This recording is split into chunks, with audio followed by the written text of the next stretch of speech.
Sa diagram na 'to, inilalatag ang buong sistema na nakapaligid sa intergenerational poverty. Ngunit kung susuriin natin mabuti, nakikita natin na paulit-ulit na umiikot ang sistema sa pattern ng shifting the burden. So, ang symptom ay intergenerational poverty, ang pinaka-visible na problem. Ito yung sintomas, yung panlabas na anyo ng mas malalim na kakulangan sa opportunity, access at capacity ng mga tao. Ngayon, ang nagiging quick fix dyan ay isang external intervention. Yung external intervention, gaya ng mga libreng training, scholarship, or anumang dole-out programs, emergency relief, or government subsidy. Ngunit tandaan, kung ito hindi integrated sa long-term empowerment, maaari rin ito magpalala sa pagkaasa or sa dependency. So, habang patuloy ang external help o tulong galing sa labas, hindi na de-develop ang internal capacities. Kaya ano yung tumitindi? Lumalakas ang culture of mendicancy and learned helplessness. Isang paniniwala na ang pag-angat sa buhay ay depende na lamang sa tulong mula sa iba, and in this case, from the government. So itong dependence on external intervention nagiging normal na ang umasa o sumandal doon sa mga panlabas na tulong. So kung titingnan natin, meron pang dynamic sa loob ng loop.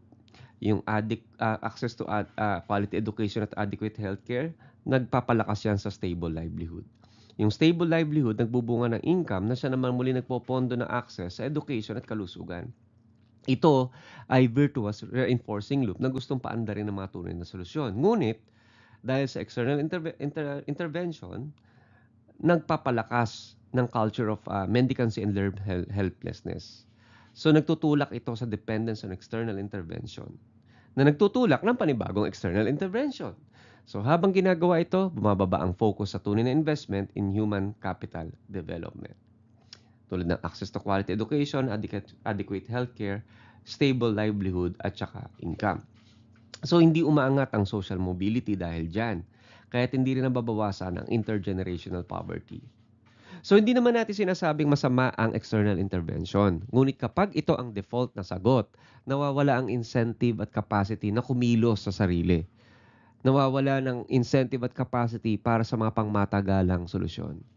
So kailangan balance sa pagitan ng suporta at sa pagiging autonomous o pagiging sa pagsasarili.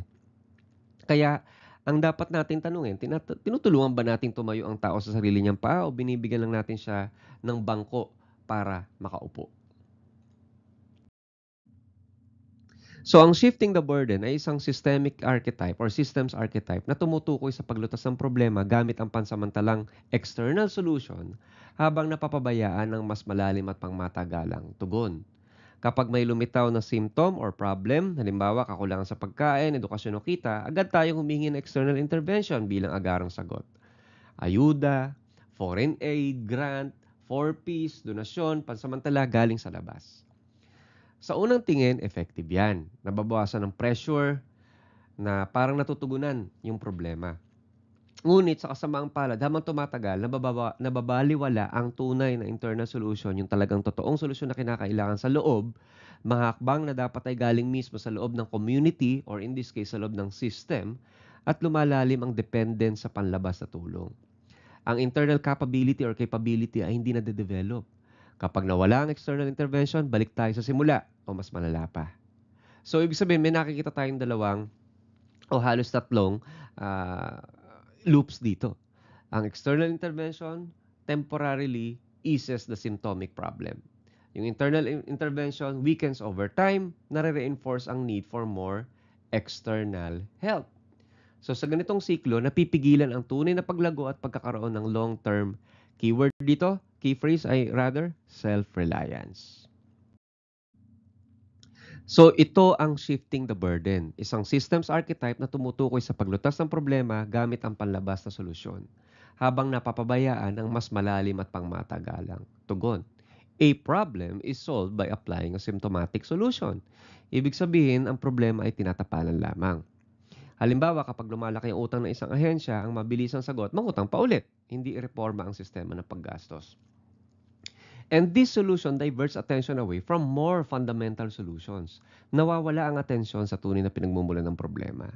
Mas madali kasi mag-react sa panlabas na pressure kaysa magsimula ng mahaba at masalimuot na reforma na nagre-result sa addiction to the symptomatic solution at dependence on external intervention.